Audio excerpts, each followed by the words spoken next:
Menurut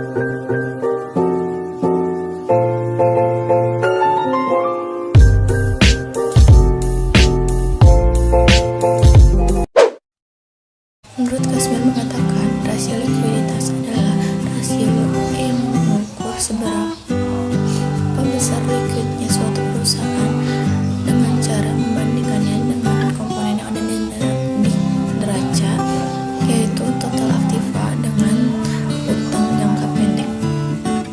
Apa yang dimaksud rasio likuiditas? Menurut Prastowo, rasio likuiditas adalah rasio yang menggambarkan suatu kemampuan perusahaan dalam memenuhi kewajiban jangka pendeknya kepada kreditor jangka pendek. Rasio likuiditas sering juga disebut rasio modal pekerja.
Profitabilitas merupakan suatu ukuran untuk menilai suatu perusahaan. Ini juga menjadi suatu efektivitas dalam menilai dan mengukur suatu manajemen perusahaan dilihat dari rasio dan keefektifannya. Rasio profitabilitas atau yang dinamakan rasio adalah suatu perbandingan untuk mengetahui sebuah perusahaan dalam mendapatkan profit, laba dalam penjualan aset, dan lain-lain.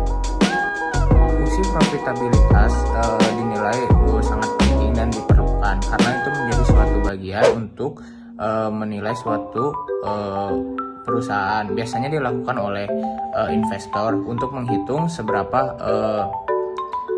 untungnya investor mendapatkan laba dari perusahaan tersebut, atau kepada kreditur yang dihitung agar apakah perusahaan dapat membayar hutang atau tidak, dan menjadi suatu titik untuk menilai efisiensi perusahaan.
perusahaan dalam melunasi semua kewajibannya, baik jangka pendek maupun jangka panjang, dengan jaminan aktiva atau kekayaan yang dimiliki perusahaan hingga perusahaan tutup atau dilikuidasi.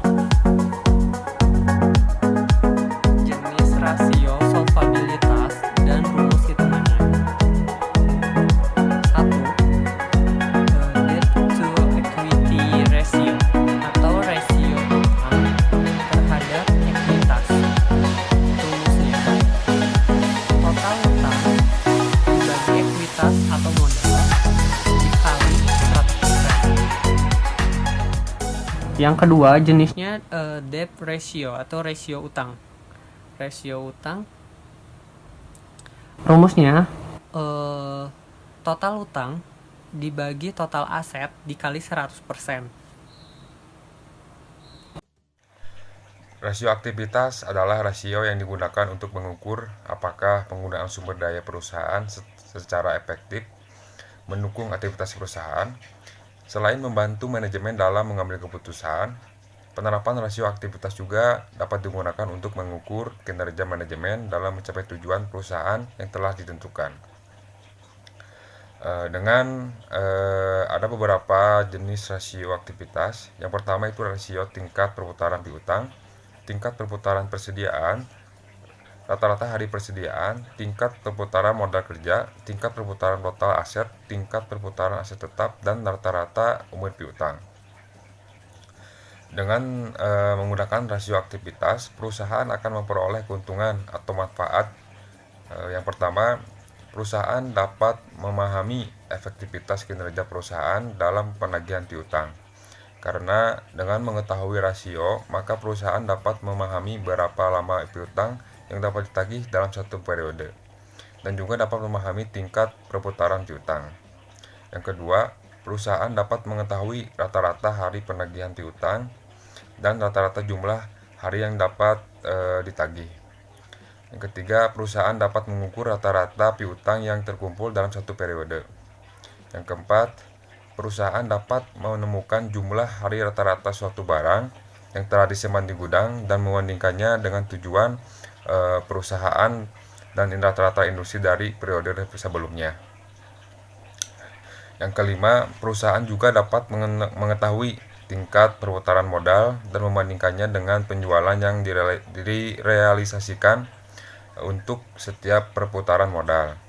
Yang keenam, perusahaan juga dapat mengetahui perputaran dana yang ditanamkan setiap periodenya. Yang ketujuh, perusahaan dapat mengetahui penggunaan aktiva-aktiva perusahaan dan membandingkannya dengan penjualan dalam satu periode.